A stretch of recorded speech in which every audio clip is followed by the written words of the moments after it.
Hi friends, welcome back to Priya's Cafeteria channel. ஏன் நாங்க PS Herbals and Organics சொல்லி வச்சிருக்கோம் உங்களுக்கு தெரியுங்களா? PS வந்து எங்களோட ப்ராடக்ட் நேம், பிரியாஸ் ஏஜென்சி வந்து எங்க கம்பெனியோட நேம். ஹெர்பல்ஸ் அண்ட் ஆர்கானிக்ஸ் ஏன் நாங்க வச்சிருக்கோம்னா, ஹெர்பல்ஸ் வந்து பாத்தீங்கன்னா 100% யாராலையும் கொடுக்க முடியாது. ஆர்கானிக் வந்து பாத்தீங்கன்னா மிக்ஸ் பண்ணா மட்டும் தான் ஹெர்பல்ஸை வந்து நம்ம வந்து ப்ரொடெக்ட் பண்ணிக்க முடியும். இதுக்காக பாத்தீங்கன்னா ஷெல் டைம் வந்து ரொம்ப நாள் வரணும். 1 இயராவது உங்களுக்கு வந்து ஷெல் டைம் இருக்கணும்ல, அதுக்காக தான் வந்து ஹெர்பல்ஸ் அண்ட் ஆர்கானிக்ஸ் நாங்க வந்து மென்ஷன் பண்ணிருக்கோம்.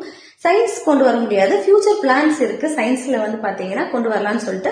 சயின்ஸ்னா என்ன ஒண்ணுமே இல்ல, லாக்டிக் ஆசிட், கோஜிக் ஆசிட் அப்படி பண்ணி நம்ம ஃபேஸ் வாஷோ இல்ல இந்த மாதிரி ஸ்கின் ப்ராடக்ட் கொண்டு வரதா வந்து சயின்ஸ் பேஸ்டு கொண்டு வருவாங்க. நம்மளோட ப்ராடக்ட்ஸ் எல்லாமே வந்து பாத்தீங்கன்னா ஹெர்பல்ஸ் அண்ட் ஆர்கானிக்ஸ் தான். ஹெர்பல்ஸ் வந்து பாத்தீங்கன்னா ப்ராடக்ட்டை வந்து பிரிசர்வ் பண்றதுக்காக தான் நம்ம ஆர்கானிக்ஸும் நம்ம ஆட் பண்ணிருக்கோம். 100% யாராலையும் ஹெர்பல்ஸை கொடுக்க முடியாது, ஆர்கானிக்ஸோட சேர்த்து தான் நம்ம ஹெர்பல்ஸ் அண்ட் ஆர்கானிக்ஸை கொடுக்க முடியும்.